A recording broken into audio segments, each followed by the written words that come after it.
Abraham का बेटा इसहाक, इसहाक का बेटा याकूब, याकूब का बेटा यूसुफ। ये वही यूसुफ था जिसे परमेश्वर सपनों में बात करता था। वो यूसुफ जो परमेश्वर के वचन के ऊपर विश्वास करने लगा, सच्चाई में, पवित्रताई में स्थिर रहकर परमेश्वर के साथ एक गहरे संबंध में चलने लगा। और यहाँ से एक ईश्वरीय यात्रा की शुरुआत हुई, एक ऐसी यात्रा जो यूसुफ को करनी थी। जब वो यात्रा शुरू हुई तो उसके अपने ही भाई ईर्ष्या से अंधे होकर उसे गुलामी में बेच देते हैं। दास्ता की बेड़ियां, झूठे आरोप, जेल की सलाखें, हर कदम पर दर्द और अपमान। फिर भी यूसुफ ने हार नहीं मानी। उसने अपने स्वप्नों के परमेश्वर पर विश्वास बनाए रखा। यह कहानी है कैद से महल तक की, आंसुओं से विजय तक की और असंभव से संभव तक की। आइए देखते हैं यूसुफ, स्वप्नों का राजकुमार।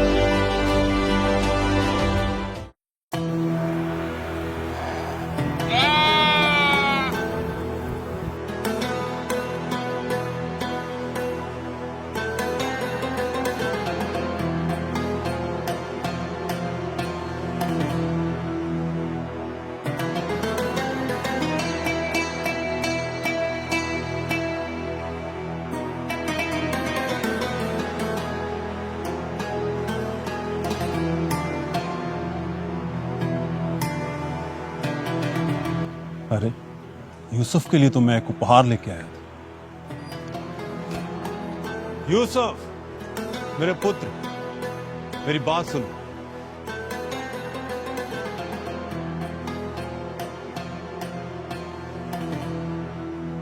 जी पिताजी। हे मेरे पुत्र, तू मेरे जीवन का आनंद है और मैं तुम्हारे लिए एक उपहार लेके आया हूं। क्या? रुको।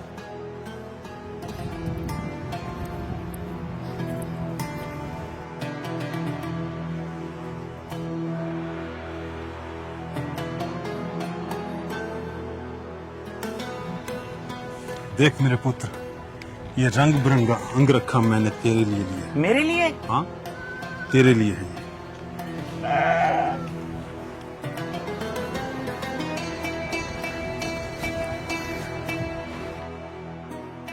अरे वाह, ये तो बहुत सुंदर है पिताजी।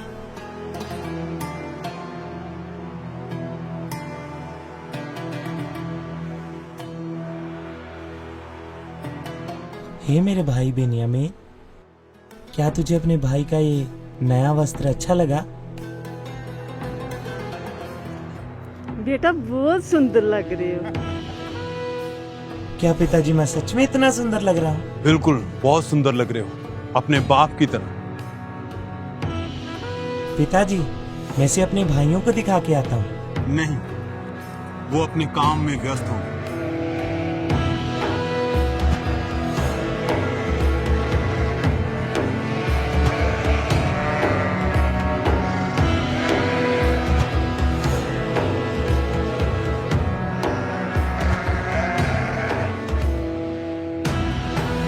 मैं थोड़े समय में वापस आ जाऊंगा पिताजी। ठीक है, सूर्य ढलने से पहले आना।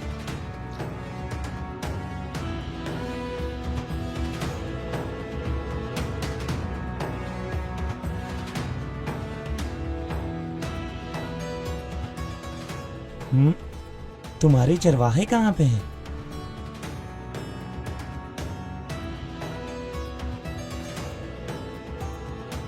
पता नहीं तुम्हारे चरवाहे कहाँ पे सो रहे होंगे। चलो चलते हैं।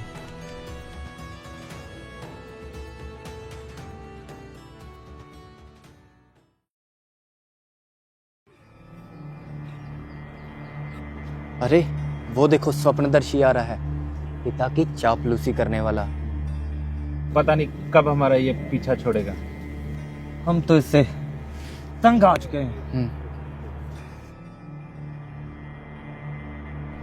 भाइयों,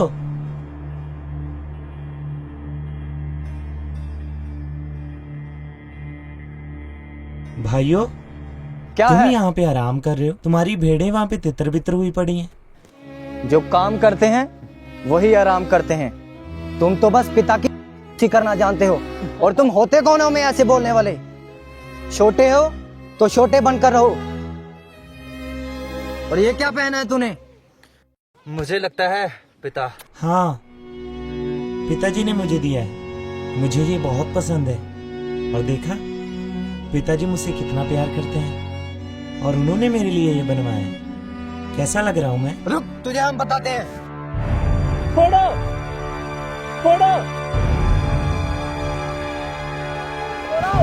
यहूदा, शमौन, छोड़ो उसे। तुम क्यों हर वक्त उसके पीछे पड़े रहते हो? जाओ जाकर अपना काम करो।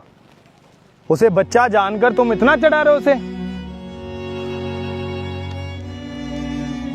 ये मेरे साथ ही ऐसा क्यों करते हैं हर बार? क्या इसमें मेरी गलती है कि मैं अपने पिता का सबसे चहेता हूँ? यूसुफ, जाओ जाकर उधर काम करो। क्यों? मैं उनके साथ क्यों नहीं जा सकता? मैं तुमसे बड़ा हूँ, तुमने सुना नहीं?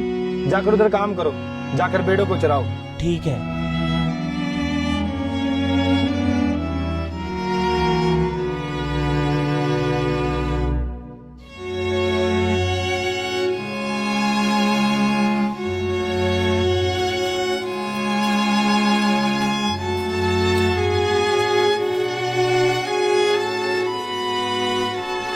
मैं थोड़ी देर यहाँ पे विश्राम कर लेता हूँ।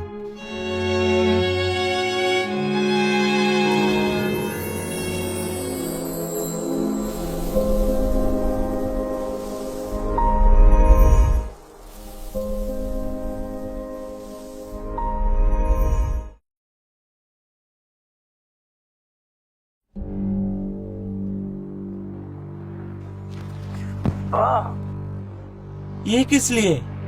तुम काम के समय सो रहे हो। वो तो मेरी थोड़ी सी झपकी लग गई थी।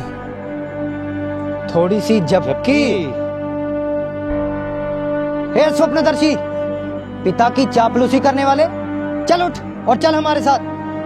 यहूदा, शमौन, चलो, पहले बहुत समय हो चुका है। चल हमारे साथ। जल्दी करो।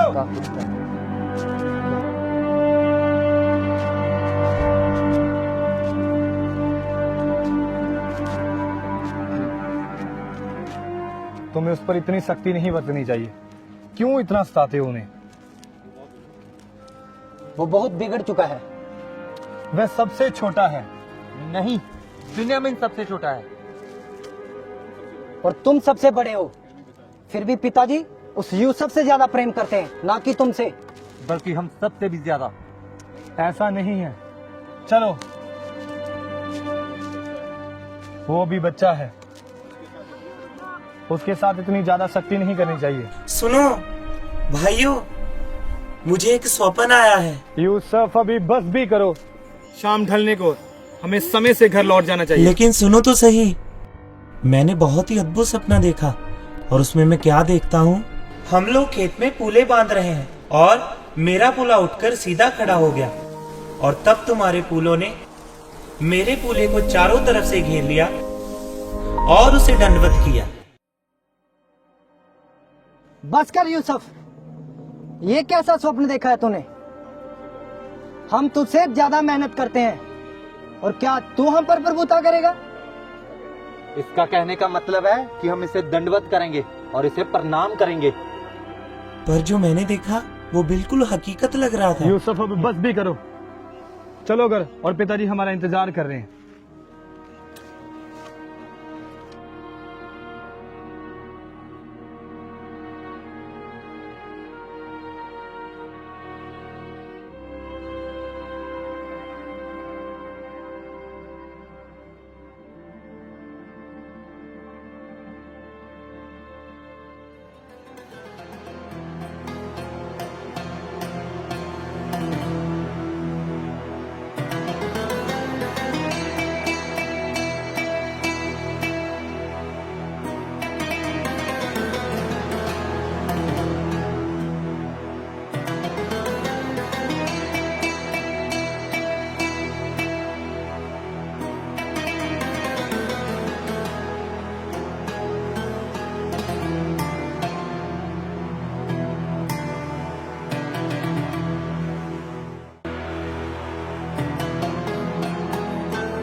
बड़ा स्वप्नदर्शी, उस दिन हमें कह रहा था कि हम तेरे आगे झुकेंगे।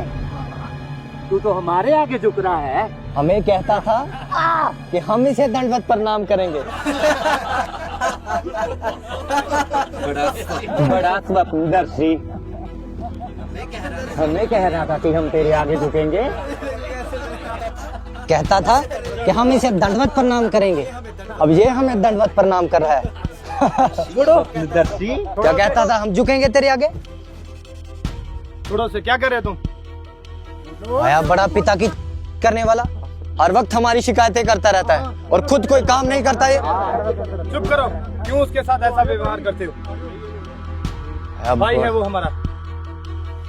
क्या कर रहे हो? क्यों झगड़ रहे हो तुम लोग? ये क्या कर रहे हो? क्यों झगड़ते रहते हो तुम लोग? क्या वजह है? पिताजी, यूसुफ को एक सपना आया। एक सपना?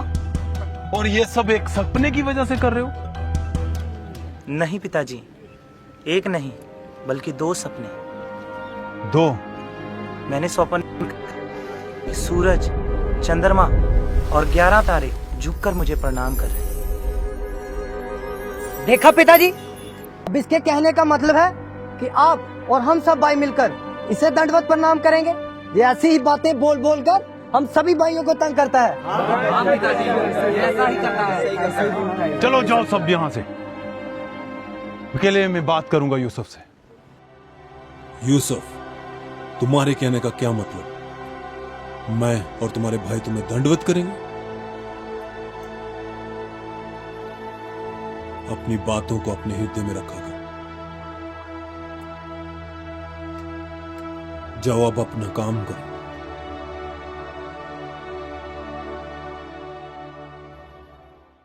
यूसुफ के स्वप्न केवल उसकी कल्पना नहीं थे, वे परमेश्वर का संदेश थे। परंतु सभी हृदय इस सत्य को स्वीकार नहीं कर पाते। उसके भाइयों का मन ईर्ष्या से भर उठा और यहीं से शुरू हुआ एक ऐसा सफर जिसकी मंजिल वह खुद भी नहीं जानता था।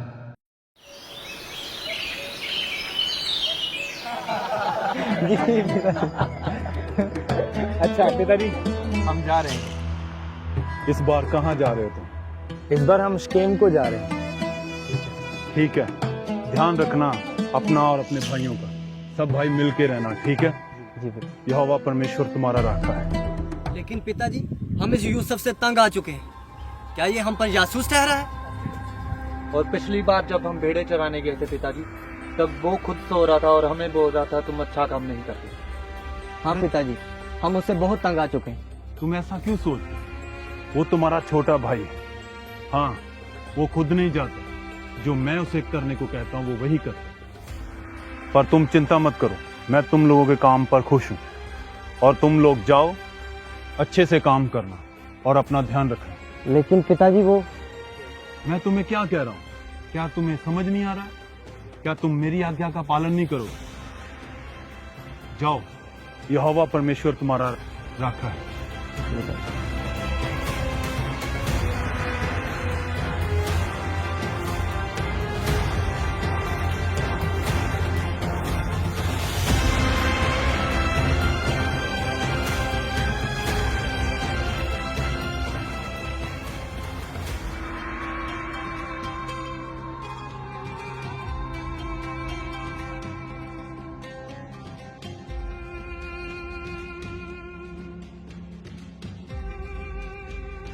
पिताजी, ये कहाँ पे जा रहे हैं? ये काम के सिलसिले में शकेम को जा रहे हैं। क्या मैं भी इनके साथ जाऊं? तुम नहीं जा रहे, तुम यहीं रुकोगे। पर पिताजी, मुझे जाना है इनके साथ। नहीं नहीं, तुम अभी छोटे हो, तुम यहीं रुकोगे। ठीक है पिताजी।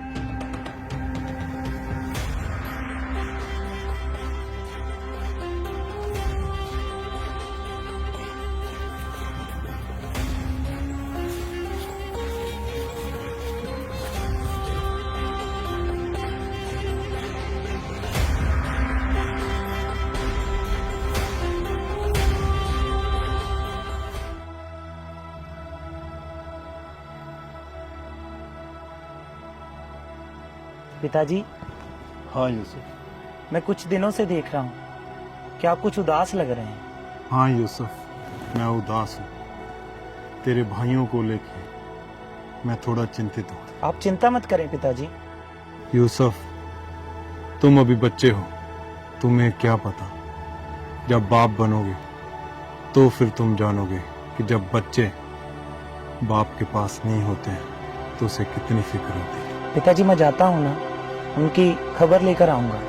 नहीं, मैं चाहता हूँ तू मेरे पास रहे। पर पिताजी अब मैं बड़ा हो चुका हूँ, मैं जा सकता हूँ। नहीं, मैं फिर भी चाहता हूँ तू मेरे पास ही रहे।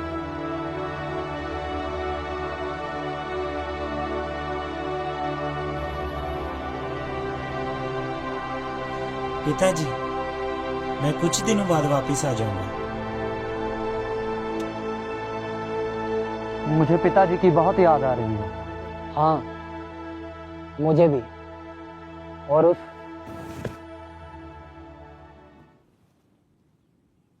यहूदा, शिमोन, क्या अब तक तुम उसकी बात से नाराज हो?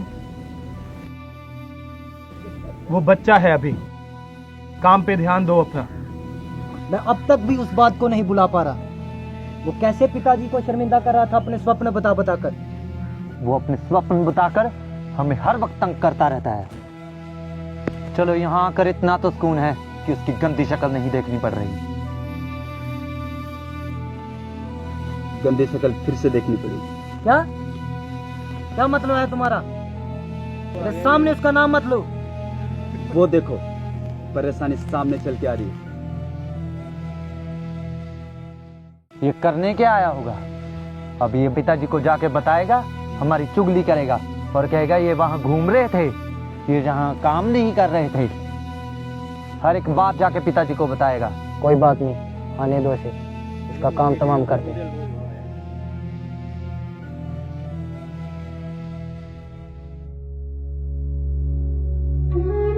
कोई बात नहीं, आने दो इसे। ये आ तो रहा है लेकिन वापस नहीं जाएगा। आज हम इसे खत्म कर देंगे। हाँ, आज इसे मार ही देंगे हम। यहूदा, ये क्या तुम घटिया बातें कर रहे हो? क्या तुम यूसुफ को मारना चाहते हो? खून बहाना पाप है। ये क्या तुम उसके लिए षड्यंत्र रच रहे हो? बस कर रुबेन, ज्यादा धर्मियों जैसी बातें मत कर। आज हम इसे ऐसे नहीं जाने देंगे, मार देंगे इसे। अगर हम उसे आज मार भी देंगे तो तू भी उसे भूल जाएगा। हाँ यहूदा, बिल्कुल ठीक कह रहा है। नहीं, वो हमारा भाई है, वो हमारा ही खून है, हमारे पिता का बेटा है। हम उसको मार नहीं सकते। तुम ऐसा करो, उसे मारने से अच्छा है तुम उसको उस गड्ढे में फेंक दो। हाँ, हाँ, ये अच्छा है। हम उसे उस गड्ढे में फेंक।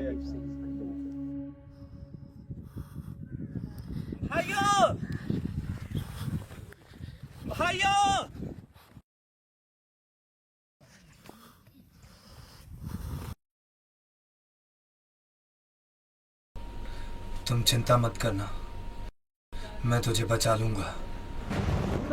ये लो।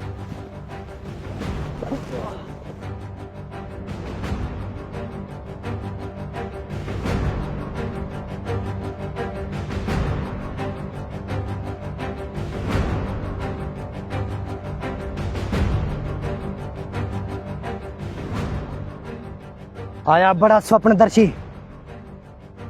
उठाओ इसको और फेंको उस गड्ढे में।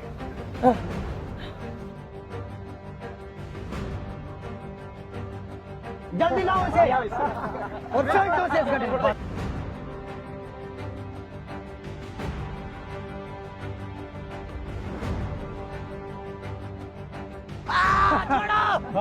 ले छोड़ दिया तुझे।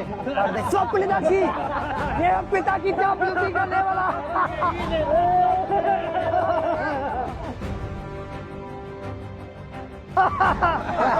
आया बड़ा स्वप्नदर्शी, हमको झुकाने वाला खुद झुक गया। कहता था हम इसे दंडवत प्रणाम करेंगे। अब यहाँ पर स्वप्न देख, स्वप्नदर्शी यहाँ पर लेटकर स्वप्न देख। आया बड़ा स्वप्नदर्शी, कहता था मुझे छोड़ दो, छोड़ दिया तुझे। मुझे बाहर निकालो, रुबे, रुबे, मुझे बाहर निकालो। मेरी गलती क्या है? तुमने मुझे गड्ढे में क्यों डाल दिया? मुझे बाहर निकालो।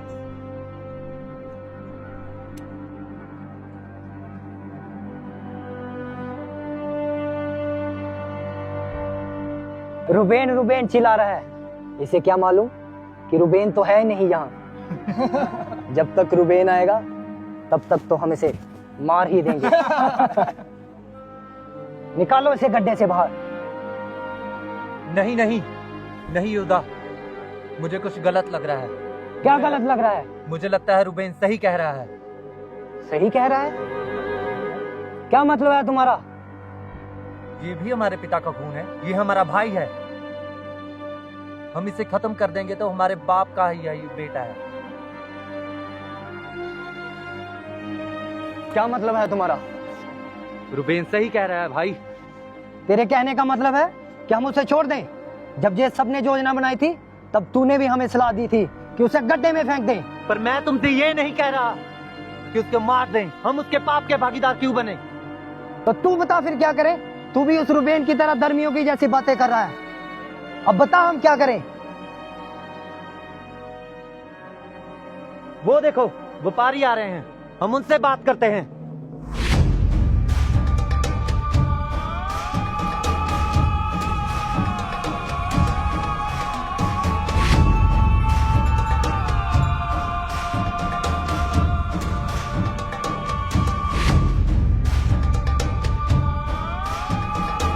यहूदा, शिमोन, रुबेन, मुझे बाहर निकालो, मुझे बाहर निकालो।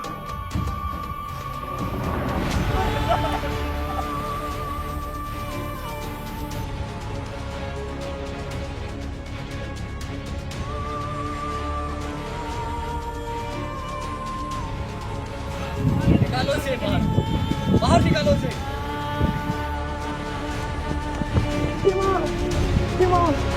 पकड़ो इसे।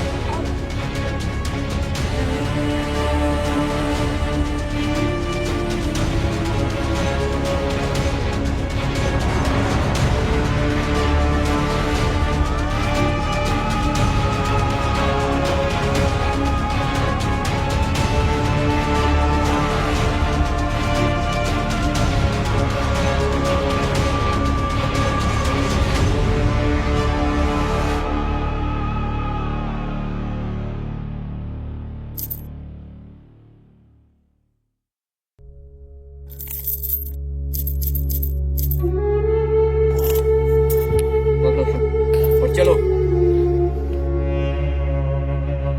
यहूदा, शिमोन, लेवी, तुमने ऐसा क्यों किया? मुझे क्यों बेच दिया? यहूदा!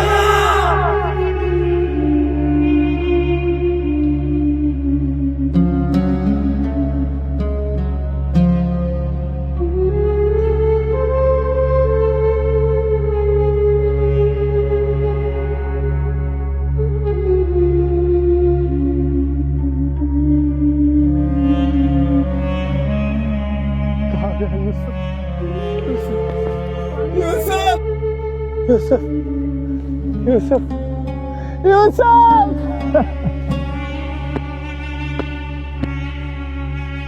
यूसुफ मेरे भाई।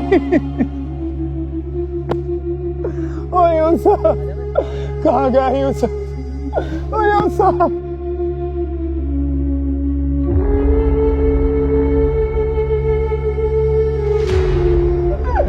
ओ यूसुफ, यहूदा कहाँ है यूसुफ? क्या किया तुमने उसके साथ? वही किया जो बहुत समय पहले कर देना चाहिए था। मतलब तूने उसे मार दिया? नहीं, बेच दिया उसे मैंने। हाँ, बेच दिया उसे मैंने मिस्रियों के हाथ।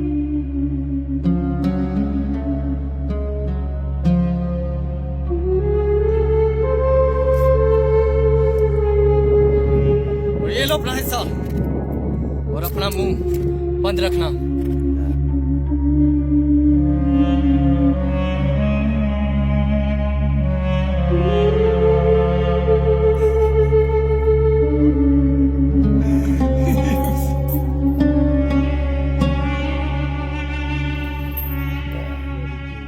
हम पिताजी को क्या जवाब देंगे? उसकी चिंता मत करो तुम रुबेन, इसका भी इंतजाम मैंने कर रखा है।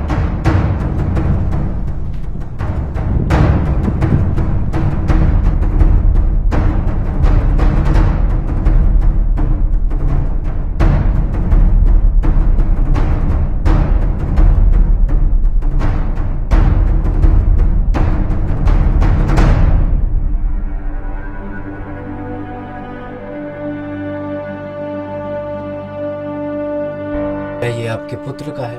हाँ, ये तो यूसुफ का है। ये मुझे जंगल में झाड़ियों में फंसा हुआ मिला। क्या? जी, ये मुझे जंगल में मिला, झाड़ियों में फंसा हुआ। मुझे तो लगता है किसी जंगली जानवर ने उसे मार दिया होगा। नहीं, क्या यूसुफ नहीं रहा?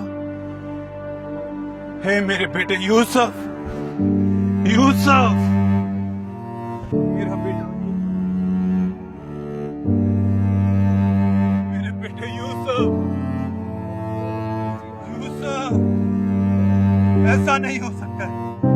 मेरा बेटा यूसुफ, मेरे बेटे यूसुफ, मेरा पुत्र नहीं रहा। मेरे बेटे, मेरे पुत्र।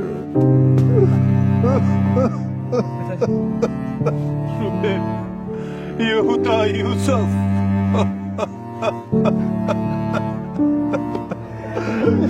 मेरा पुत्र यूसुफ, यूसुफ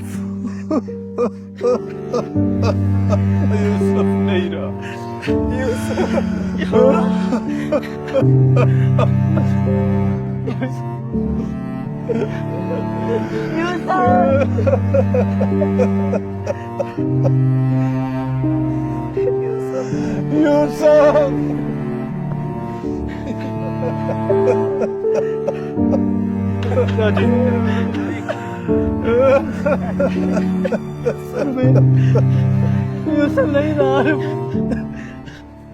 जिस भाई का हाथ थामकर उन्होंने बचपन बिताया, उसी भाई को उन्होंने अनजान कारवां के हवाले कर दिया।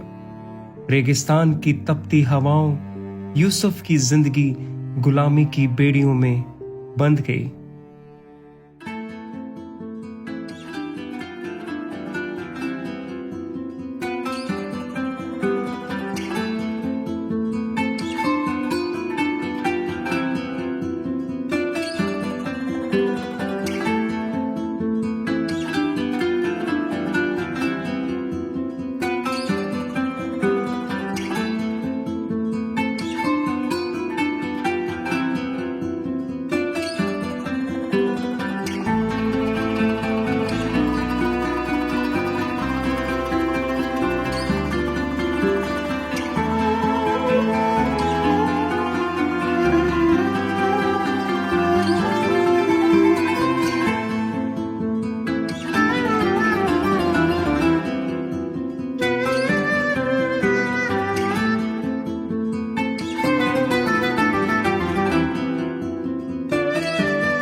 हजूर, आपने कहा था कि हमें काम करने के लिए नए गुलामों की जरूरत है।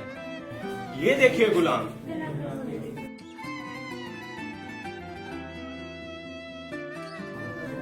ये गुलाम चाहिए, काम चोर नहीं चाहिए।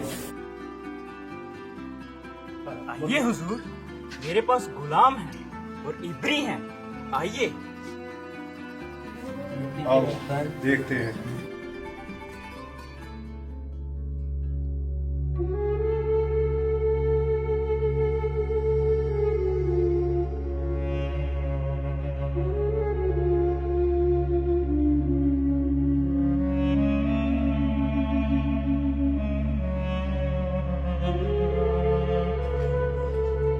कौन है तुम और तेरा नाम क्या है? मेरा नाम यूसुफ है और मैं कनान से हूँ और मैं किसी का गुलाम नहीं हूँ। और तू क्या प्रधानमंत्री है?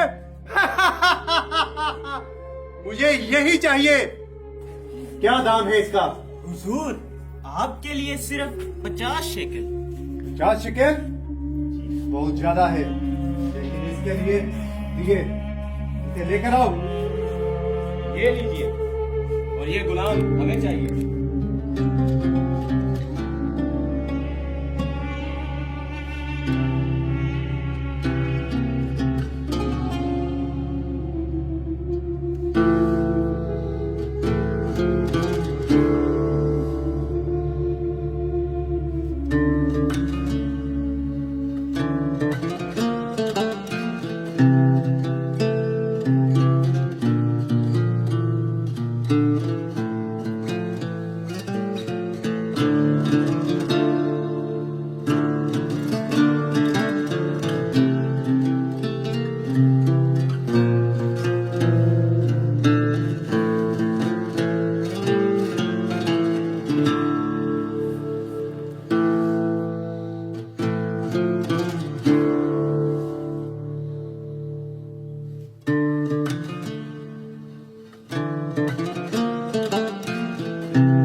सोने जैसी जमीन पे खड़े हैं हम, पर तुम लोगों में जरा सी भी बुद्धि नहीं है काम करने की।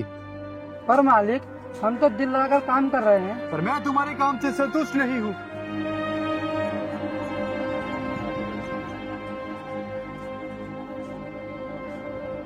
मुझे इस काम के लिए कोई बुद्धिमान व्यक्ति ढूंढना पड़ेगा। मालिक, अगर आपकी आज्ञा हो तो मैं इस काम में आपकी कुछ मदद कर सकता हूँ। क्या तुम्हें ये पढ़ना आता है?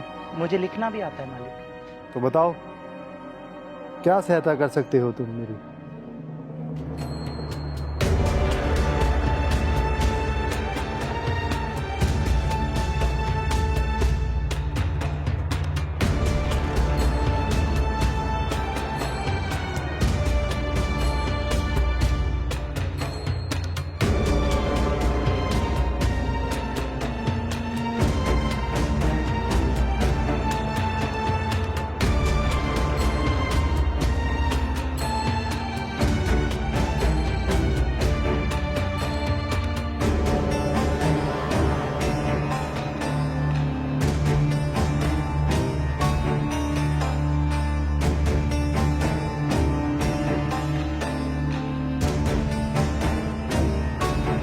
मैंने कल उस गुलाम यूसुफ को काम करते देखा।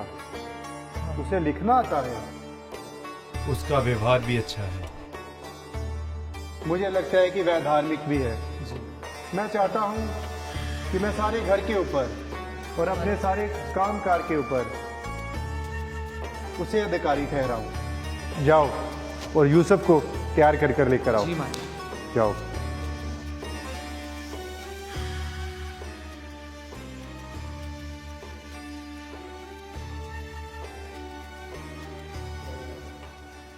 आओ यूसुफ, तुम जब से नौकर बनकर मेरे घर में आए हो, मेरे सारे काम सफल हुए हैं। तुम मेरे लिए भाग्यशाली हो। मैंने देखा है कि ईश्वर का अनुग्रह तेरे ऊपर है, इसलिए मैं तुझे अपने सारे घर के ऊपर और सारे कामकाज के ऊपर अधिकारी ठहराता हूँ, सिवाय मेरी पत्नी को छोड़कर। जो हुक्म हो मेरे आका। तुम जाओ और यूसुफ के साथ काम में उसका हाथ बटाओ। मैं कुछ दिनों के लिए बाहर जा रहा हूँ और तुम सारा काम देखो और सारा काम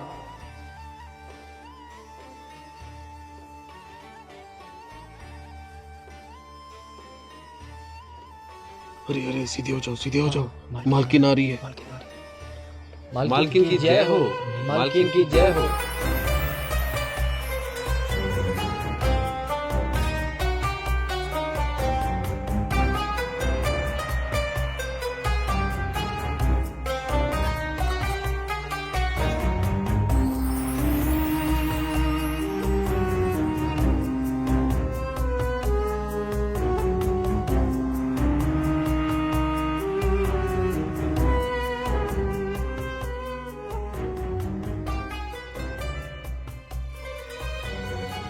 कौन है इतना भाग्यशाली इंसान जिसके बारे में आपके मालिक बात कर रहे थे? मालकिन, वो एक इब्री दास यूसुफ है।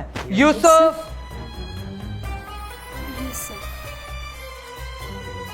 ठीक है, सुनो, तुम जाओ।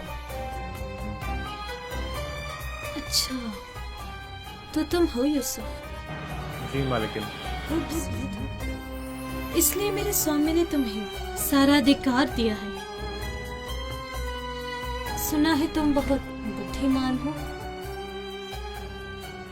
तो जब जब मैं तुम्हें बुलाऊं तो चले आना।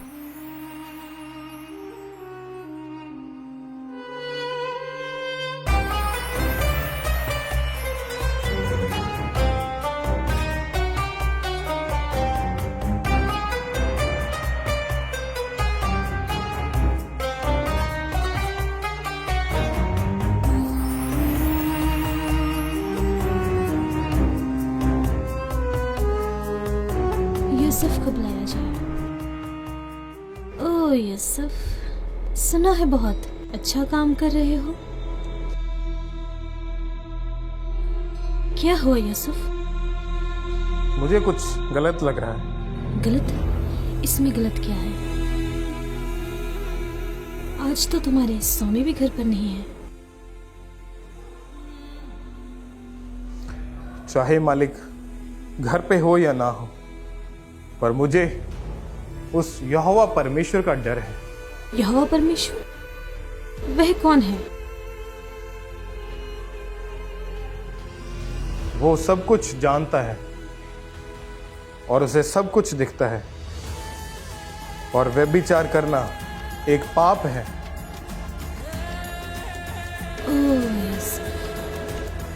मालकिन छोड़ो मुझे, ये क्या कर रहे हो?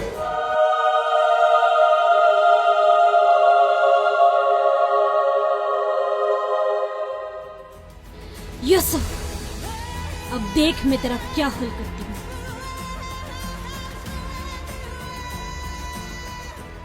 मैं इतनी खूबसूरत हूँ और इस साधारण से गुलाम ने मुझे ठुकरा दिया। जिस परमेश्वर का ये डर रखता है, अब वह भी इसे बचा ना सकेगा। आने दो मेरे स्वामी को आज।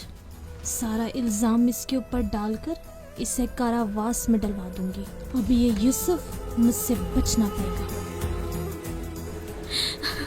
स्वामी, क्या हो गया? आपको वो दास यूसुफ, जिसे अपने सारे घर पर अधिकार दिया है। क्या किया उसने? उसने मेरे साथ। नहीं, यूसुफ ऐसा कुछ नहीं कर सकता।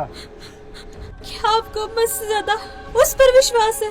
क्या अब आपको मुझसे ज्यादा उस दास पर विश्वास है? यूसुफ! पकड़ो उसे और उसे पकड़ के जेल में डाल दो। तुम घबराओ मत। जो उसने किया है, इसकी सजा उसे जरूर मिलेगी। उसे पकड़कर बंदी गृह में डाल दो। जो उसने तेरे साथ किया है, उसका प्रतिफल उसे भुगतना पड़ेगा। दंड मिलेगा उसे।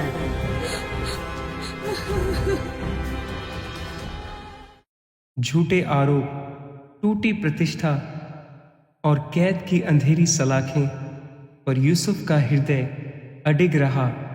वह जानता था, चाहे मनुष्य उसे छोड़ दें, उसका परमेश्वर उसे कभी नहीं छोड़ेगा।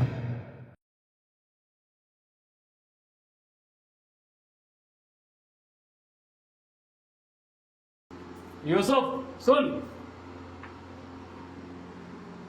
तुझे पता है आज तेरे साथ जहां दो और कैदी आ रहे हैं, उनमें से एक राजा फिरौन का पिलानेहार और एक पकानेहार है। पर उनका दोष क्या है? उनका दोष यही है कि उन्होंने राजा फिरौन को दुखी किया है, और यही दोष उनके लिए काफी है। यूसुफ, मुझे पता है तू जहां काफी देर से रह रहा है, और तेरा यहां रहना मेरे लिए आशीष का कारण है, और मैं चाहता हूं तू जहां पे रहकर मेरे सब कामकाज की और मेरे कैदियों की देखरेख कर।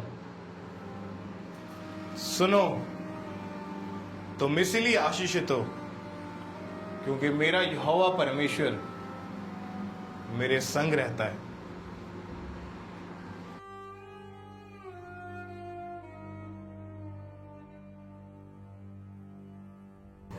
फेंको इन दोनों को अंदर।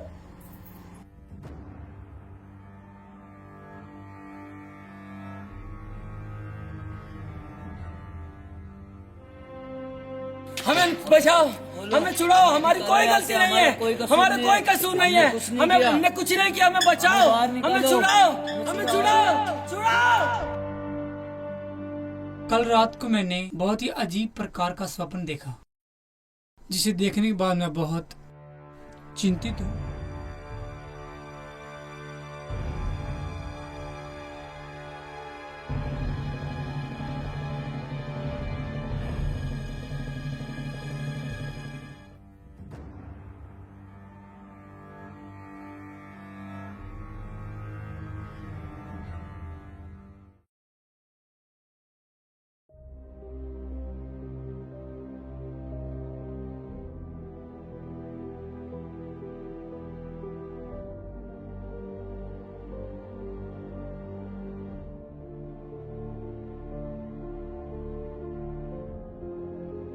बहुत उदास लग रहे हो। तुम दोनों क्यों उदास हो?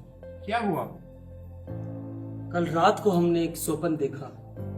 उस स्वप्न को देखने के बाद मैं बहुत ज्यादा घबरा चुका हूँ, क्योंकि उसका अर्थ बताने के लिए हमारे पास कोई नहीं। सारे ज्योतिषी और जादूगर राजा फिरौन के पास हैं। अब उन स्वप्नों का अर्थ हमें कौन बताएगा? क्या स्वप्नों का अर्थ बताने वाला परमेश्वर यहोवा नहीं है, जो सब कुछ जानता है?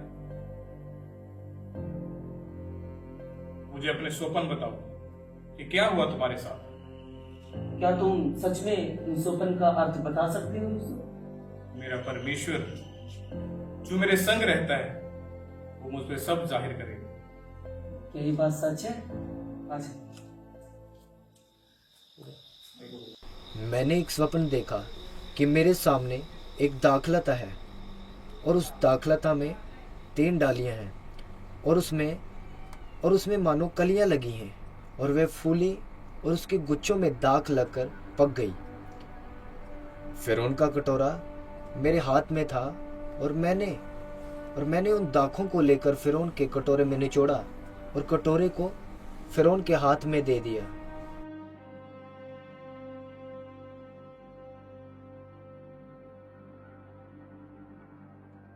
तीन डालियों का मतलब है 3 दिन। अब से 3 दिन के भीतर राजा फिरौन तुझे फिर से तेरे पद पर नियुक्त करेगा, और पहले के समान तू फिर से उसका कटोरा उसके हाथ में दिया करेगा। मेरी एक बात याद रखना, जब तू अपने पद पर दोबारा से नियुक्त कर दिया जाए तो राजा से मेरी चर्चा करना, क्योंकि मैं एक इब्री पुरुष हूं और धोखे से मुझे बेचा गया, और अब भी मैं बिना किसी कसूर के इस जेल में बंद हूं। जब राजा तुझे ये अच्छी खुशखबरी दे तो मेरी चर्चा राजा फिरौन से करना। मैंने भी एक स्वप्न देखा। क्या देखा तुमने? मैंने देखा कि मेरे सिर पर 3 टोकरियां हैं, उन सफेद रोटी की 3 टोकरियां हैं, और राजा फिरौन के लिए उस टोकरी में सब पकी पकाई वस्तुएं रखी हुई हैं।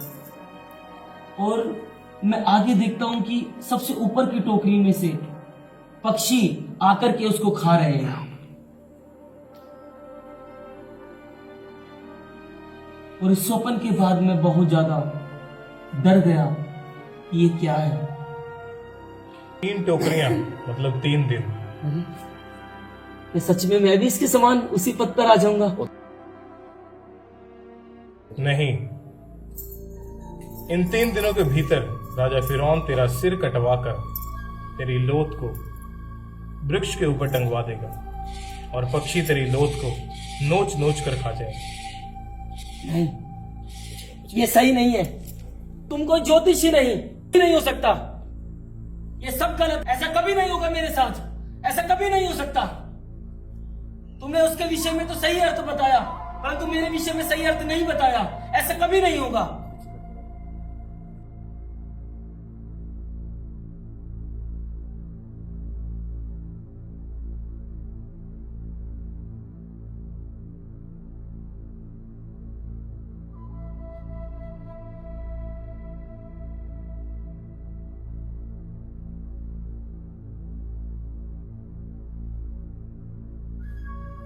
क्यों भाई परेशान हो इतना? क्या हो गया है?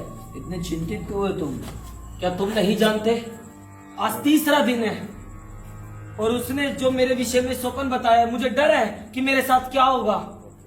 और मुझे बहुत डर लग रहा है क्योंकि आज 3रा दिन है, कहीं उसका कहा हुआ सच ना हो जाए। ज्यादा चिंतित मत हो, शांत हो जा, परेशान ना हो, कुछ नहीं होगा। तुम्हें क्या फिक्र है? उसने तेरे विषय में तो सही स्वप्न का अर्थ बताया, परंतु मेरे विषय में उसने सही नहीं बताया, तो मुझे डर लग रहा है कि मेरे साथ क्या होगा। कुछ नहीं होगा, शांत रहे, कुछ नहीं होगा, चिंता ना कर। तुम चुप रहो।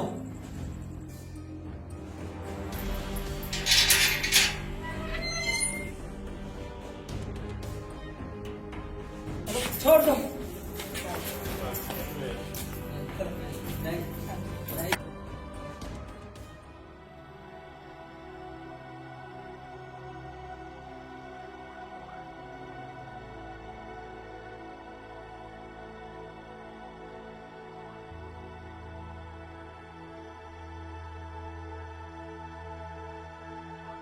मेरा परमेश्वर मेरे संग है,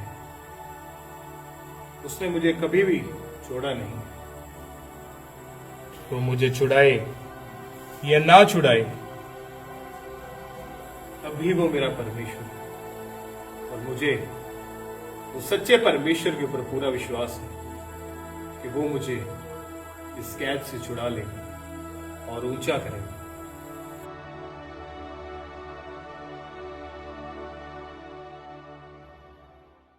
कैद खाने की दीवारें यूसुफ को बांध नहीं सकीं, क्योंकि परमेश्वर की योजना कैद से कहीं बड़ी थी। स्वप्नों का अर्थ बताने के वरदान ने महल के द्वार उसके लिए खोल दिए।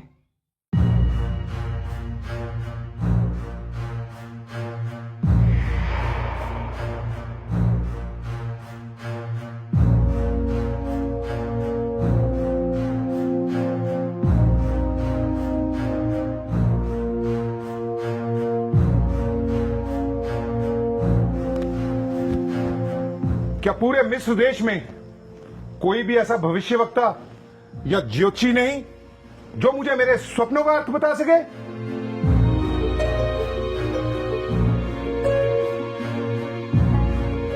मुझे तो यह समझ नहीं आती कि मैंने तुम लोगों को रखा ही क्यों है। मुझे लगता है कि मैं मूर्खों के बीच में घिर गया हूं। तुम सब के सब मूर्ख हो। क्या पूरे मिस्र देश में तुम्हें कोई ऐसा एक भी मनुष्य नहीं जानता जो मेरे व्याकुल मन को शांत कर सके? क्या मैंने निकम्मों की फौज भर्ती कर रखी है? सबके सब मूर्ख लगते हैं मुझे।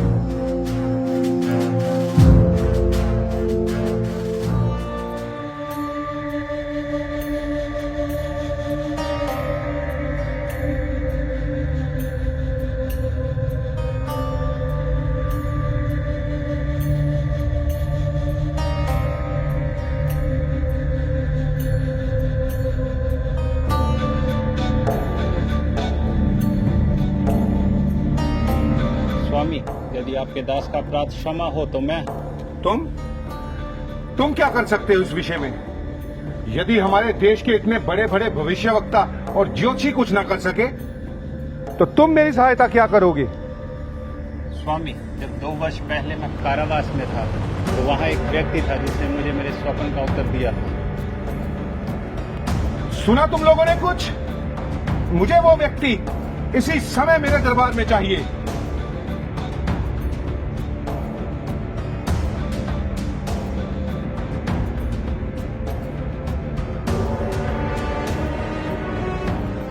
क्या तुम हो वो मनुष्य जो सपनों के अर्थ बताता है? नहीं, भला मैं कौन हूं जो आपके स्वप्नों का अर्थ बताऊं? स्वप्नों का अर्थ बताने वाला तो मेरा यहोवा परमेश्वर है, जो मेरे ऊपर सब बातों को जाहिर करता है। आप अपना स्वप्न बताइए। अच्छा, तो सुनो। मैंने स्वप्न में देखा कि मैं नील नदी के किनारे पर खड़ा हूं और उस नदी में से 7 मोटी और सुडौल गायें निकली और बाहर निकलकर कछार की घास चरने लगी और उनके पीछे पीछे ही 7 बेडौल और कुरूप गायें निकली। मैंने तो पूरे मिस्र में आज तक ऐसी कुडौल गायें नहीं देखी। वो उनके साथ आकर खड़ी हो गईं और उन्होंने मोटी और सुडौल गायों को खा लिया। फिर मुझे नींद आ गई और मैं सो गया और मुझे फिर एक और स्वप्न आया और उस स्वप्न में मैं क्या देखता हूं कि एक ही डांट पर 7 अन्न से भरी हुई और बहुत सुंदर 7 बालें निकली और उनके पीछे पीछे पुरवाई से मुरझाई हुई 7 बालें निकली और उन पुरवाई से मुरझाई हुई 7 बालों ने उन अनाज से भरी हुई बालों को खा लिया। तब से मेरा मन बहुत व्याकुल है और इन मूर्खों में से कोई भी मुझे मेरे स्वप्नों का अर्थ बताने के योग्य नहीं है। हे राजा फिरौन, जो आपने स्वप्न देखे हैं वो एक ही हैं। राजा फिरौन का स्वप्न एक ही है। जो काम परमेश्वर पूरे मिस्र देश में करना चाहता है उसको पहले से ही परमेश्वर ने राजा फिरौन के ऊपर प्रकट किया है। जो स्वप्न में आपने 7 अच्छी अच्छी गायें देखी, यानी वो 7 वर्ष है, और जो 7 बालें देखी वो भी 7 वर्ष है। पर इसके पश्चात जो आपने कुरूप और कुडौल गायें देखी और पुरवाई से मुरझाई हुई बालों को देखा, यानी वो 7 ऐसे वर्ष हैं जो अकाल के होंगे। तो परमेश्वर जो मिस्र देश में ये काम करना चाहता है उसको पहले से ही परमेश्वर ने हे राजा फिरौन तुझको दिखा दिया है। अब हे राजा सुन, 7 वर्ष मिस्र देश में बहुतायत की उपज के होंगे, पर उनके पश्चात जो 7 वर्ष आएंगे वो अकाल से भरे हुए होंगे। और इन 7 वर्षों में जो अकाल के होंगे मिस्र देश का सत्यानाश हो जाएगा, क्योंकि जो अकाल आने वाला है वो इतना भयंकर होगा कि ये उपज के साल जो हैं ये कभी याद भी नहीं किए जाएंगे। और ये स्वप्न जो हे राजा फिरौन आपने 2 बार देखे हैं, इसका भेद यही है कि परमेश्वर जो काम करना चाहता है उसको पहले से ही उसने आपके ऊपर प्रकट कर दिया है। और अब हे राजा फिरौन तू ऐसा कर कि मिस्र देश के ऊपर कुछ अधिकारियों को ठहरा दे, ताकि जब तक ये 7 बहुतायत की उपज के वर्ष हैं, इन सालों के भीतर जो भी अनाज पूरे मिस्र देश में इकट्ठा हो तो उन लोगों से इन सारे का पंचमाश यानी 5वां हिस्सा लिया करे।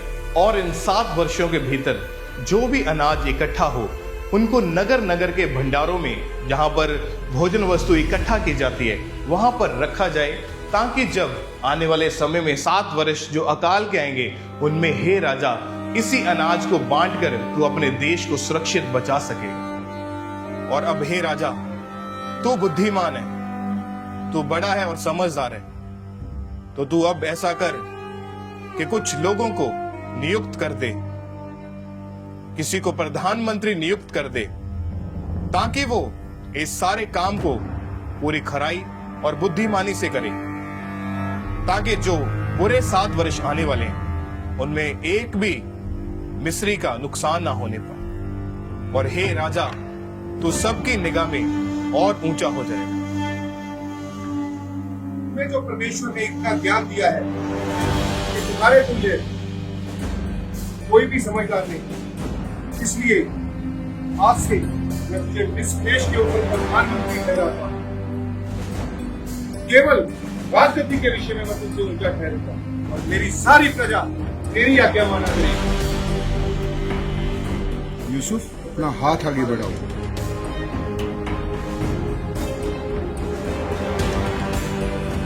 आज से मैं तुम्हें मिस्र देश के ऊपर प्रधानमंत्री नियुक्त करता हूं। मिस्र देश के नए प्रधानमंत्री के लिए वस्त्र उपस्थित किए जाएं।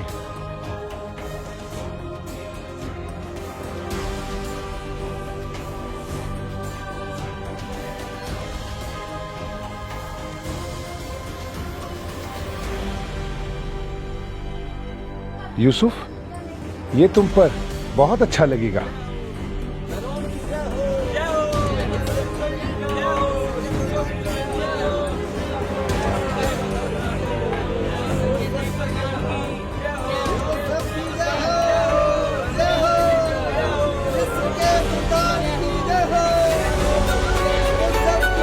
ये है मिस्र का नया प्रधानमंत्री।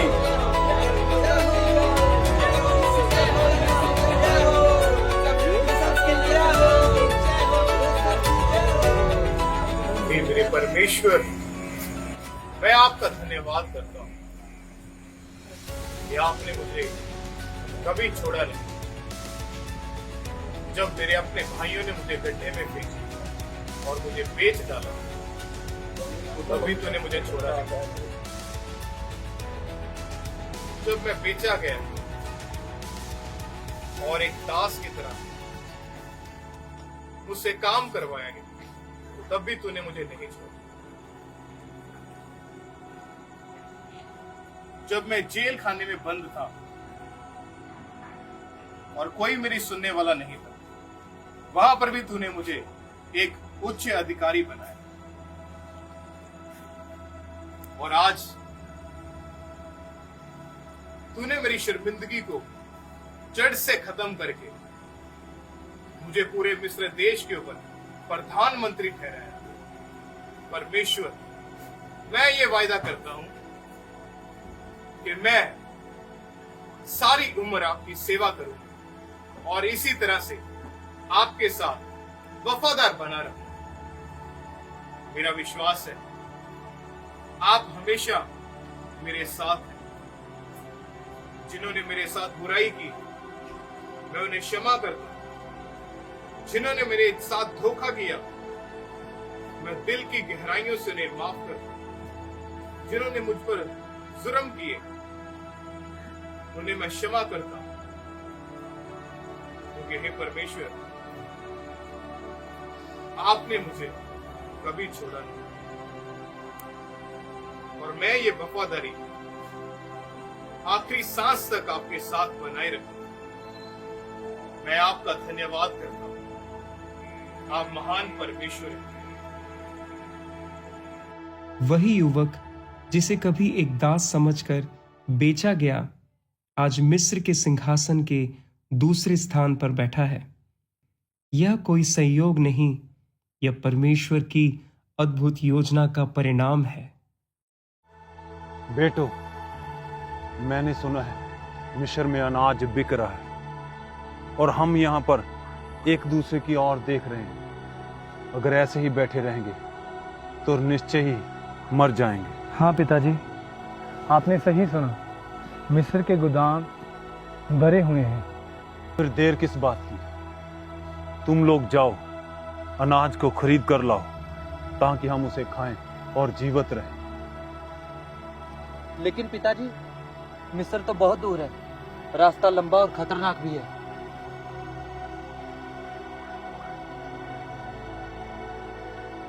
बेटा, खतरों से हमें नहीं डरना। चाहे कुछ भी हो, परमेश्वर हमारे साथ है। हाँ, बिन्यामीन मेरा छोटा है और वो मेरे साथ रहेगा, वो आपके साथ नहीं जाएगा। तुम जाओ और अनाज लेके आओ, परमेश्वर तुम्हारे साथ है। जैसा आप कहते हैं पिताजी, हम वैसा ही करेंगे। हम मिस्र जाएंगे और बिन्यामीन आप ही के साथ रहेंगे। ठीक है, अब तुम जाओ और मिस्र से अनाज खरीद कर लाओ और लौटते समय रास्ते में सावधान रहना। जी।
मिट्टी के बर्तन,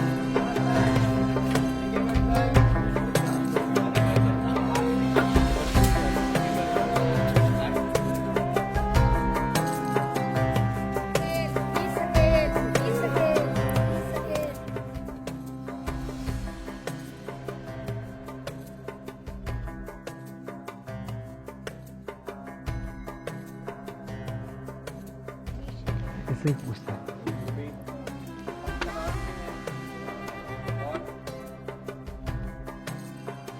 अरे ये कौन आ रहे हैं? इनकी शक्लें तो कुछ जानी पहचानी सी लग रही हैं। हम कनान से आए हैं और हमने आपके अनाज के विषय में सुना है। ये तो मेरे भाई हैं। और हम सब इसे खरीदना चाहते हैं। रुको, हमारे स्वामी आ रहे हैं।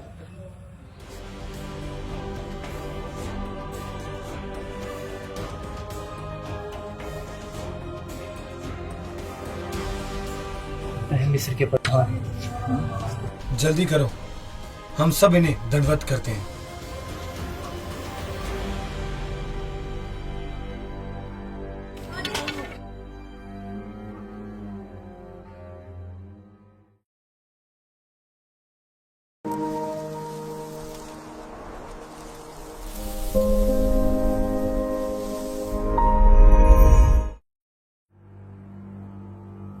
तुम कौन हो और कहां से आए हो? स्वामी, हम चरवाहे हैं और कनान देश से आए हैं और हम यहाँ पर अनाज खरीदने के लिए आए हैं। तुम सब जासूस हो। क्षमा करें प्रभु, क्या कहा आपने? मुझे पता है तुम सब यहाँ जासूसी करने के लिए आए हो ताकि मिस्र देश के ऊपर हमला कर सको। स्वामी, हम तेरे दास मिस्र में सिर्फ भोजन वस्तु इकट्ठा करने आए ताकि हम इस भयंकर अकाल में बच सके और अपने परिवारों को बचा सके। और स्वामी, हम तेरे दास हैं, कोई जासूस नहीं। तुम सब झूठ बोल रहे हो। मेरे प्रभु, हम याकूब के 12 पुत्र हैं। सबसे छोटा वो घर है अपने पिता के पास और एक वो मर चुका है।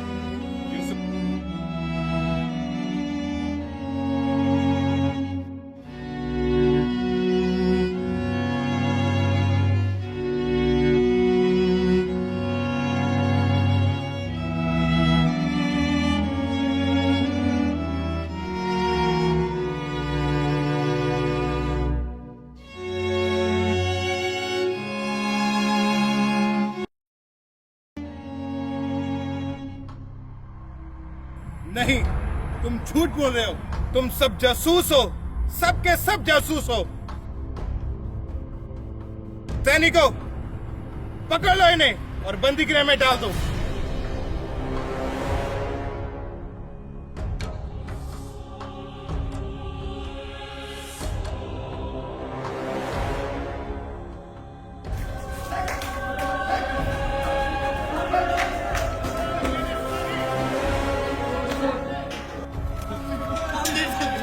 हमें बाहर निकालो, हमें छोड़ दो, हम निर्दोष हैं, हम जासूस नहीं हैं। प्रभु हमें छोड़ दे, हम निर्दोष हैं, हमें छोड़ दे, हम कोई जासूस नहीं है, हमें दया करें स्वामी, हमें छोड़ दे, हम निर्दोष हैं स्वामी, हमें क्षमा करें, हम पर दया कर प्रभु, हम निर्दोष हैं।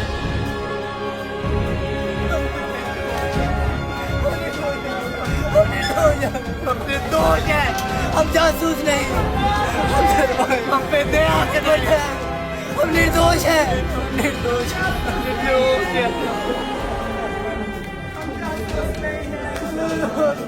हम निर्दोष हैं, पर दया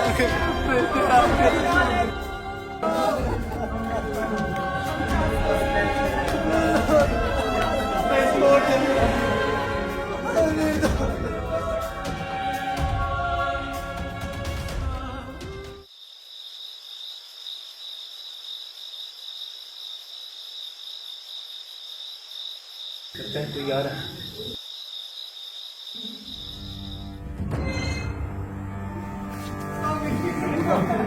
हे प्रभु हमारे साथ अन्याय हुआ है। चुप रहो। यदि तुम जीवित रहना चाहते हो, जैसा मैं बोलूं ऐसा करो, नहीं तो मार डाले जाओगे। रुपये खुदा, क्या ये हमें मार डालेंगे? क्या क्या हमारी जान खतरे में है? चुप रहो। मैं परमेश्वर का भय मानता हूं, जो मैं तुम्हें कहता हूं वैसा ही करो। तुम में से एक तो बंदी बनकर यहाँ रहना पड़ेगा, बाकी सब यहाँ से अनाज लेकर अपने पिता के घर लौट जाओ। पर हाँ, जब तुम वापस आओ तब तुम्हारे साथ तुम्हारा छोटा भाई भी आना चाहिए। नहीं, ऐसा नहीं हो सकता। इससे ये बात साबित होगी कि तुम जो बोल रहे हो वो सच है। तो अब सलाह कर लो, तुम में से कौन यहाँ रुकने वाला है और कौन वापिस जाने वाला है। ऐसा नहीं हो सकता, हमें माफ कर दो प्रभु, हमें निर्दोष है प्रभु,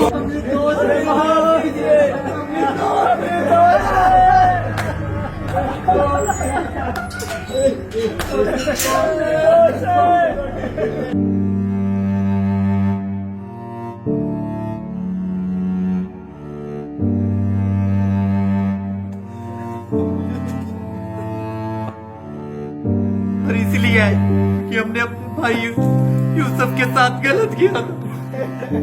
चुप करा तुम, मैं ये सब नहीं सुन सकता, मैं ये सब कुछ सुनना पड़ेगा। यहूदा, क्या मैंने तुम्हें नहीं कहा था कि अपने भाई के विरुद्ध पाप ना कर? और क्या मैंने नहीं कहा था कि अपने भाई का लहू मत बहाओ? लेकिन नहीं यहूदा, तूने मेरी एक नहीं सुनी। मेरी ओर देखो यहूदा और जवाब दो। यहूदा, अब परमेश्वर यूसुफ के खून का बदला हमसे ले रहा है, हम सबसे।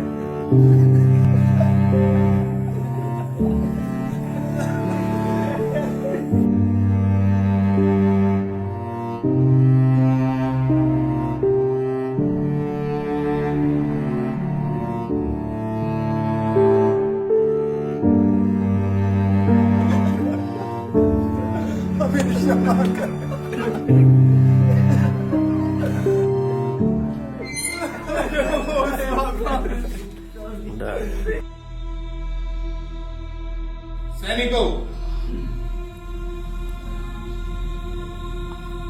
इसे पकड़ लो,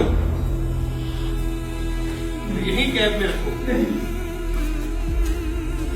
मुझे छोड़ दो, मुझे छोड़ दो। तुम निकलो, निकलो जल्दी से, अपनी भोजन वस्तु उठाओ, निकलो यहाँ।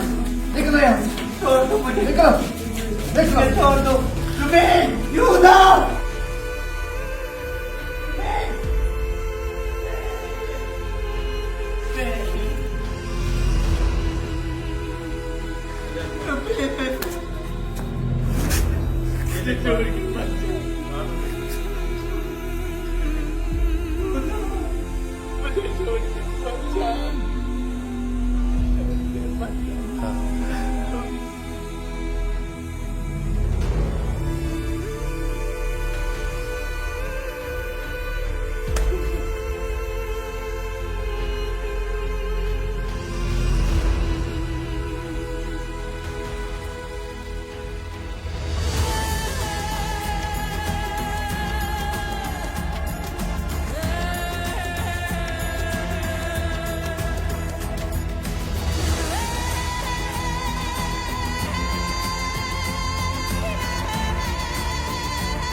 भाई इन्हें चारा खिलाते हैं। हाँ ना सोच के पिताजी बहुत खुश होंगे। अरे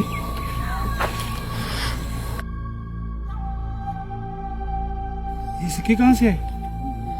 यहूदा देखो,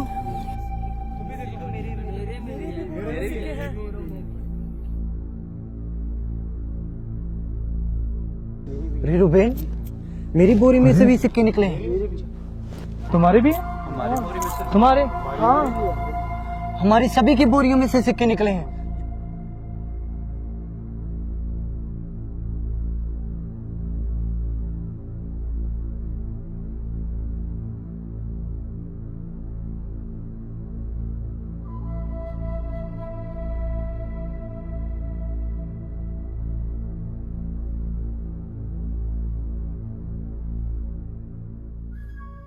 देखिए हम आ गए।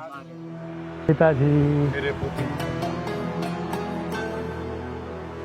मैं बहुत ही खुश हूं।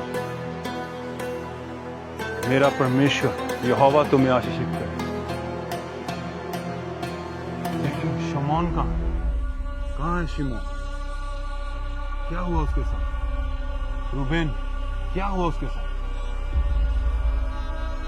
तुम सब झूठ बोल रहे हो। मेरे प्रभु, हम याकूब के 12 पुत्र हैं। सबसे छोटा वो घर है अपने पिता के पास, और एक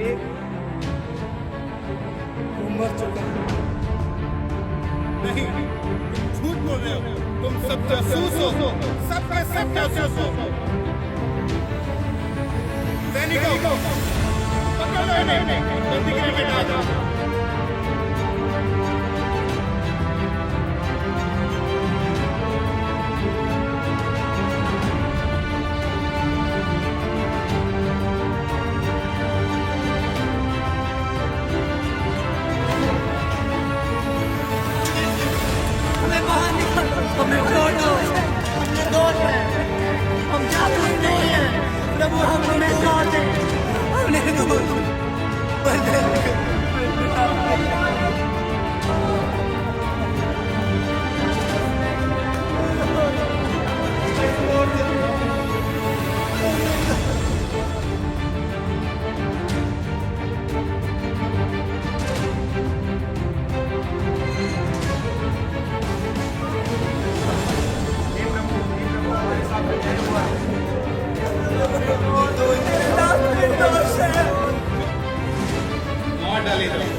बंदी बनकर यहाँ रहना पड़ेगा। पर हाँ, जब तुम वापस आओ तब तुम्हारे साथ तुम्हारा छोटा भाई भी आना चाहिए। इससे ये बात साबित होगी कि तुम जो बोल रहे हो वो सच है।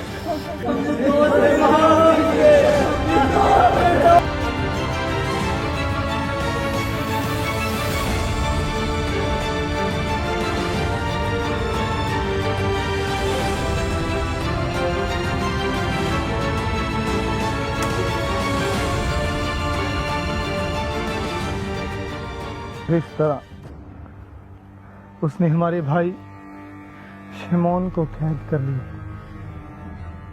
और हमें ये ढेर सारा अनाज देकर यहाँ भेज दिया।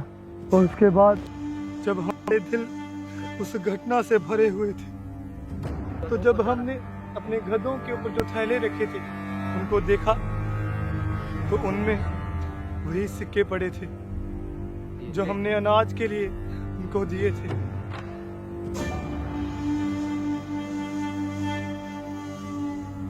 जो सिक्के हमने उन्हें अनाज के बदले दिए थे, वो वहीं पे हमारे ही बोरों में मिले थे। तो क्या अब मिस्री चोर समझेंगे और मेरे बेटे शिमोन को मार डालेंगे? नहीं पिताजी, हमें अपने आप को निर्दोष साबित करने का एक रास्ता है। क्या है वो? क्या है? बोलो बोलो, क्या है? एक आदमी जो मिस्र का प्रधान, उसने कहा कि लौटते समय अपने साथ याकूब के सबसे छोटे पुत्र बिन्यामीन को कराओ। नहीं, ये नहीं हो सकता। मैं पहले ही अपना बेटा यूसुफ खो चुका हूं। अब बिन्यामीन? नहीं, ये नहीं होगा। मैं मर जाऊं? नहीं, बिन्यामीन नहीं, ये नहीं होगा। बिन्यामीन यहीं रहेगा, वो मेरे पास ही रहेगा।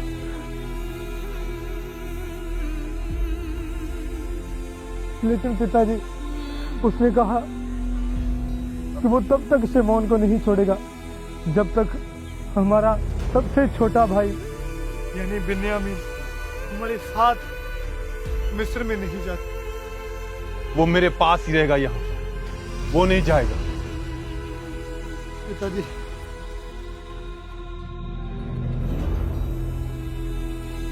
कि मैं बिन्यामीन और अपने सब भाइयों को जीवित वापस लेके आऊंगा। कृपया आप मेरा विश्वास करें और बिन्यामीन को मेरे साथ जाने दें। ठीक है, मैं विश्वास करता हूं कि मैं तुम सबको दोबारा फिर से देखूं। बिन्यामीन, बिन्यामीन,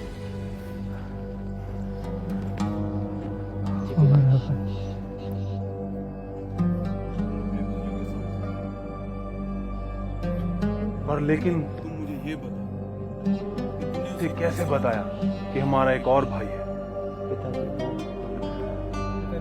पिताजी, उसने हमें अपनी बातों में इतना उलझा लिया था कि हमें कुछ समझ नहीं आया। लेकिन हमने तो सिर्फ उसकी बातों का उत्तर दिया था। पता नहीं कैसे हम उसकी बातों में आ गए। हाँ पिताजी।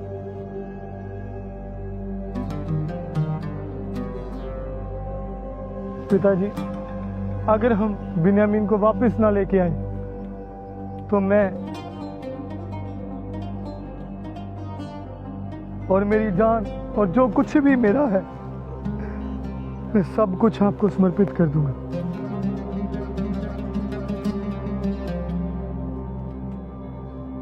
ठीक है मेरे पुत्र, तूने प्रधान जी के लिए तोहफे तो ले लिए हैं ना? जी पिताजी।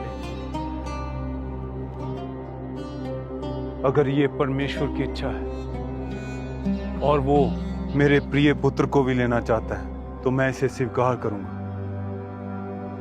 जाओ बिन्यामीन, तुम अपने भाइयों के साथ जाओ। परमेश्वर तुम्हें आशीषित करे।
कितनी बड़ी इमारतें, ऐसी तो मैंने पहले कभी नहीं देखी।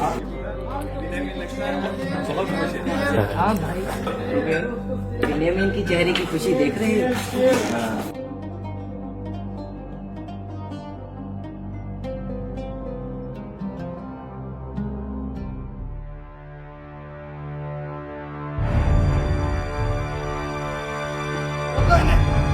लेके चलो इनको मेरे साथ।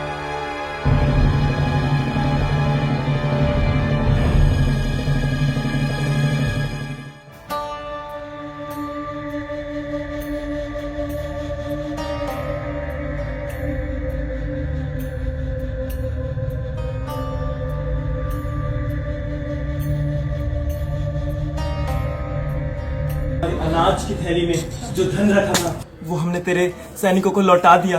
अब हम नहीं जानते कि घर जाते समय वो धन हमारे थैलों में कहां से आया।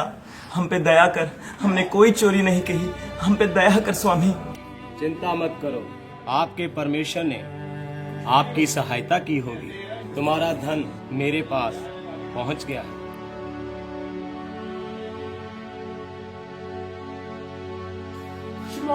भाइयों,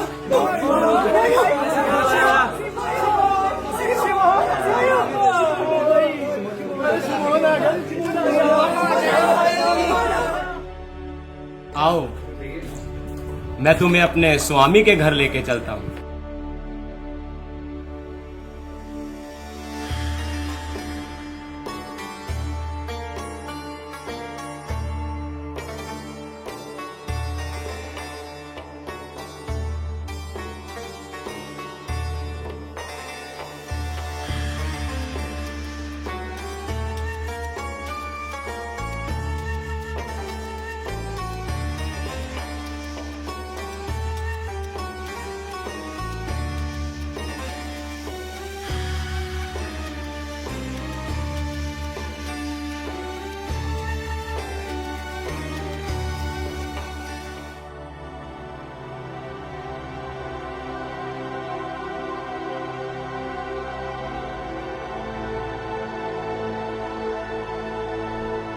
तुम्हारे पिता का क्या हाल है?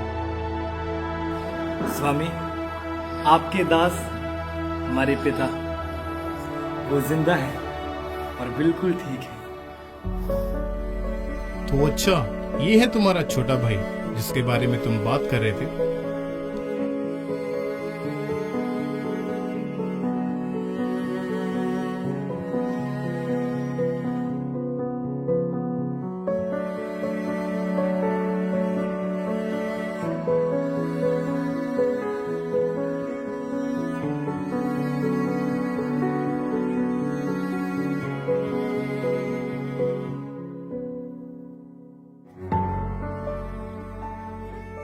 बिन्यामीन, वो तुम्हें क्या कह रहे थे? क्या भाई?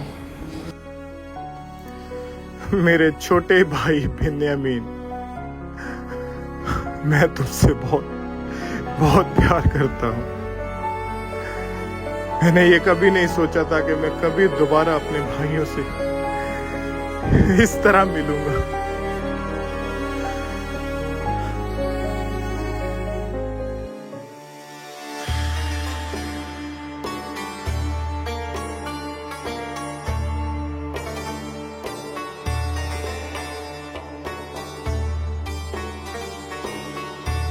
परमेश्वर तुम्हारे संग है मेरे छोटे।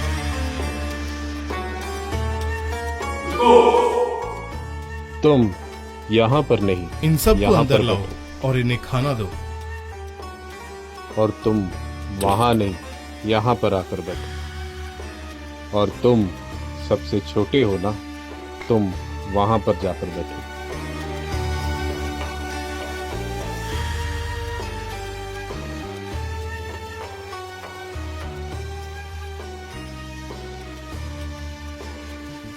रुबेन, क्या तुमने एक बात पर ध्यान दिया कि हमें हमारी उम्र के हिसाब से बिठाया गया है, जैसे हमारा जन्म हुआ है। ठीक है, छोड़ो।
कितना अच्छा था और वह कितने दयालु हैं।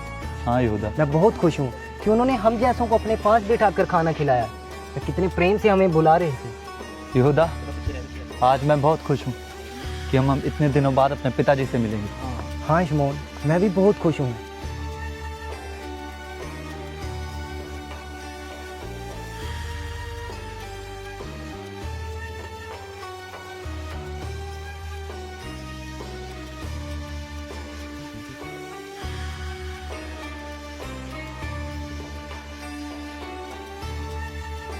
ये क्या है? ये किसने चुराया? और ये किसके थैले से निकला है? ये तुम सभी चोर हो। थैला तो मेरा है, लेकिन मैंने इसे नहीं चुराया। हम भला ऐसा क्यों करेंगे?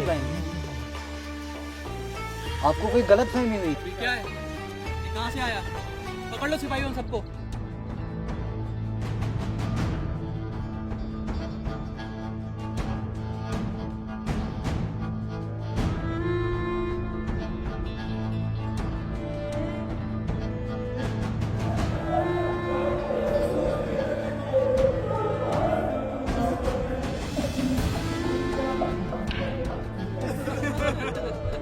अब क्या किया तुम लोगों ने?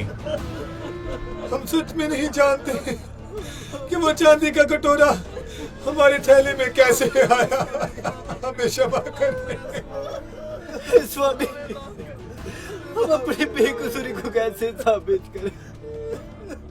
क्या हम सब ने इतना बड़ा गुनाह कर दिया कि जो हम सब गुलाम बन के रहे? हम कैसे अपने आप को साबित करें स्वामी? अपने आप को कैसे साबित करें? तुम सब नहीं, केवल वो जिसके थैले में वो चांदी का कटोरा निकला। हे स्वामी, बिन्यामीन की जगह तुम मुझे ले ले, क्योंकि बिन्यामीन के खोने के दुख को हमारा पिता कभी सहन नहीं कर पाएगा। तुझसे हम भीख मांगते हैं स्वामी, तुम मुझे ले ले। बिन्यामीन की जगह तुम मुझे ले ले स्वामी, तुम मुझे ले ले स्वामी, तुम मुझे ले। हमारी जाओ, चले जाओ यहाँ से और मुझे अकेला छोड़ दो यहाँ पर।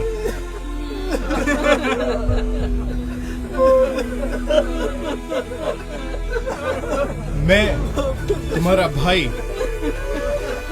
यूसुफ हूँ।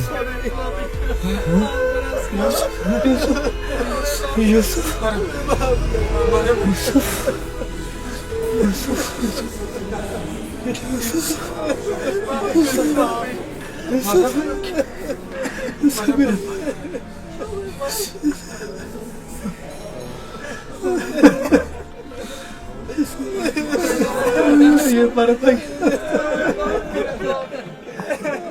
अरे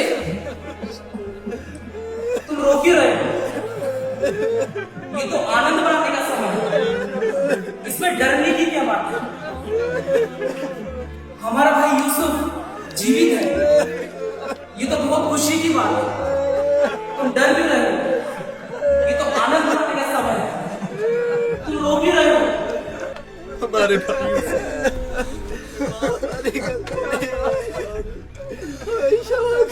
हे परमेश्वर,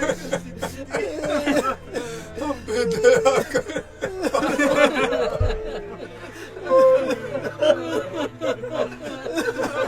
ये सिर्फ और सिर्फ मेरी गलती है। माफ करना स्वामी, इतनी बात नहीं। हमारा भाई है, हमारा भाई है, हमारा भाई है। ये सब मेरे भाई, हम सब मेरे धन्यवाद करते हैं।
यहूदा,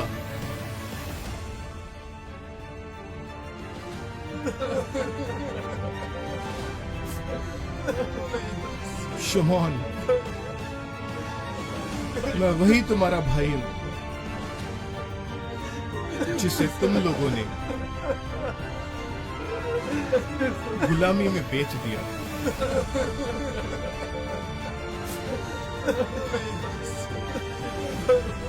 पर अब मत रो, क्योंकि मेरा जो दुख था उसको मेरे परमेश्वर ने आनंद में बदल दिया है।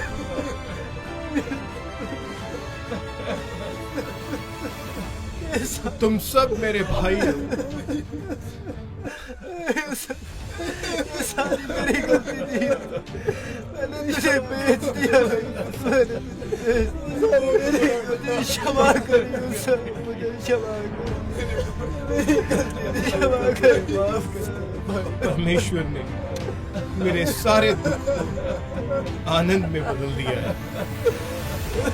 अब सुनो, पिछले 2 वर्षों से यहाँ पर अकाल चल रहा है और ऐसा ही आगे 5 साल फिर होगा। यहाँ पर ना तो कुछ बोया जाएगा और ना ही कुछ काटा जाएगा, पर मेरी वफादारी को देखकर परमेश्वर ने मुझे इस काबिल बनाया है कि मैं लोगों की जिंदगियों को बचाने के लिए एक बड़ा काम कर सकूं। परमेश्वर ने मुझे ऊंची पदवी दी है। तुम सब मेरे भाई हो, मैं तुम सब से प्रेम करता हूं।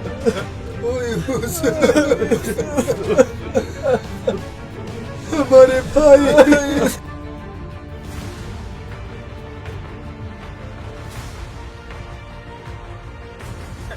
पिताजी, शमौन, बिन्यामीन, तुम सब कुशल से? पिताजी, आपके लिए एक और बहुत बड़ी खबर है। क्या? मिशन में सब कुछ ठीक ठाक है? जी पिताजी। जी, आपका बेटा, हम सबका भाई, अब यूसुफ भी जीवित है। हाँ पिताजी, और वो मिस्र का प्रधान बन चुका है। पिताजी, पिताजी, यूसुफ जीवित है। हम सभी ने उसे अपने गले से लगाया और अब वह चाहता है कि आप भी हमारे साथ चले और इस अकाल के दिन में हम सब जीवित रह सके। हाँ पिताजी। क्या मेरा बेटा यूसुफ जीवित है? जी पिताजी, हमारा भाई यूसुफ जीवित। चलो, मैं उसे मिलना चाहता हूँ, जल्दी चलो।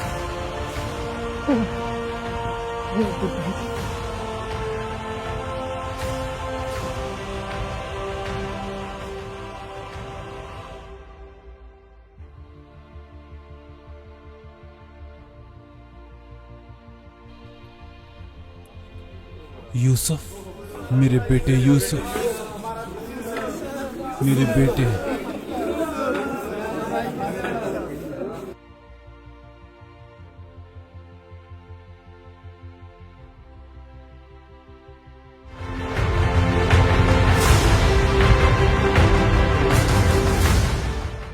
यूसुफ बहुत बुद्धिमान पुरुष है और उसके समान मुझे तो पूरे मिस्र में कोई और बुद्धिमान नजर नहीं आता, और परमेश्वर का आत्मा भी उसके संग रहता है। मैं बहुत प्रसन्न हूं, वो मेरे हर्ष का कारण ठहरा है। यूसुफ कहां पर है? अच्छा, तो वो अपने भाइयों के साथ और अपने पिता के साथ हमारे पास आ रहा है। ये तो बहुत ही ज्यादा हर्षोल्लास की बात है। बहुत बढ़िया। आओ यूसुफ,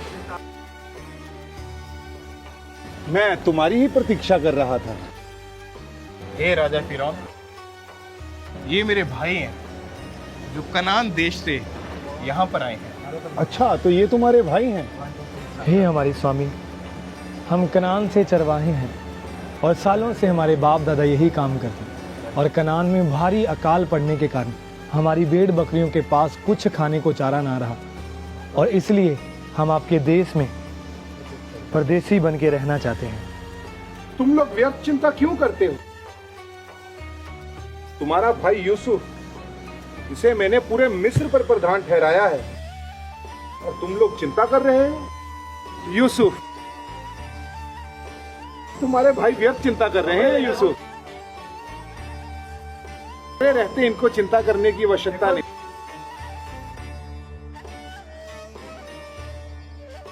राजा फिरौन, ये मेरे पिताजी हैं और मेरे सारे भाई यहाँ आ चुके हैं। धन्य हैं आप जो आपको यूसुफ जैसा पुत्र प्राप्त हुआ। हे राजन, मेरा परमेश्वर तुझे आशीषित कर।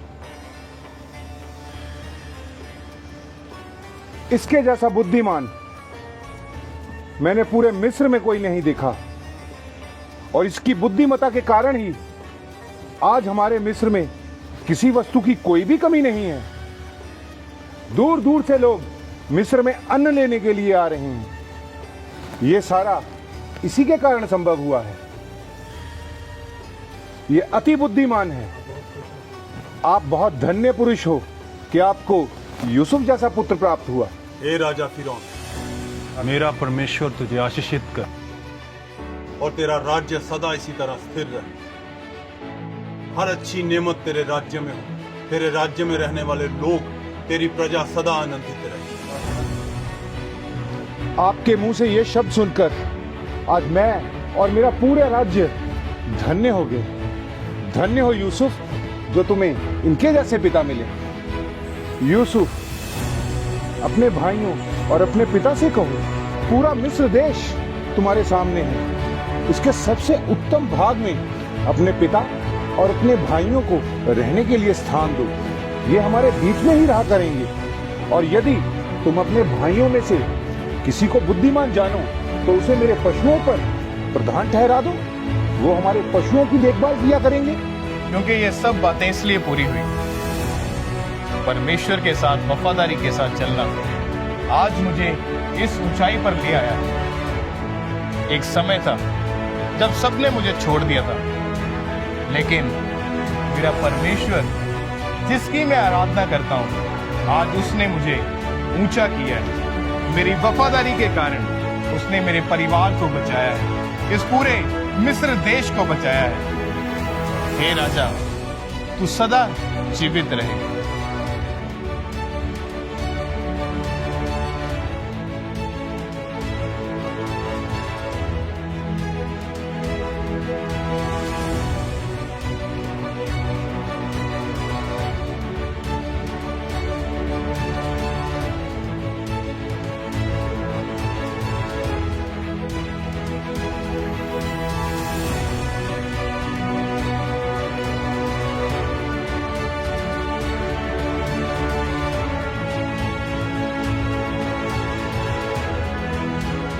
जिस युवक को उसके ही अपने भाइयों ने दास समझकर बेच दिया था, वही युवक आज मिस्र का प्रधान बन गया, जिसे उन्होंने खत्म करने की ठानी।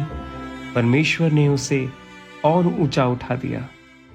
वर्षों की पीड़ा, विश्वासघात और आंसू, सब कुछ एक उद्देश्य के लिए था, ताकि यूसुफ उस समय पर खड़ा हो जब अकाल पूरे देश को निगल रहा था और अपने ही भाइयों को, अपने ही परिवार को मृत्यु से वो बचा सके। यूसुफ ने प्रतिशोध नहीं चुना, उसने क्षमा को चुना। उसने अपने अतीत को नहीं, परमेश्वर की योजना को देखा। और यही योजना हमें सिखाती है, चाहे अंधकार कितना भी गहरा क्यों ना हो, यदि हम परमेश्वर के प्रति विश्वास से योग्य रहें तो उसकी ज्योति अवश्य चमकती है। यूसुफ की कहानी यहीं समाप्त होती है, पर विश्वास और क्षमा की यह विरासत सदा जीवित रहेगी।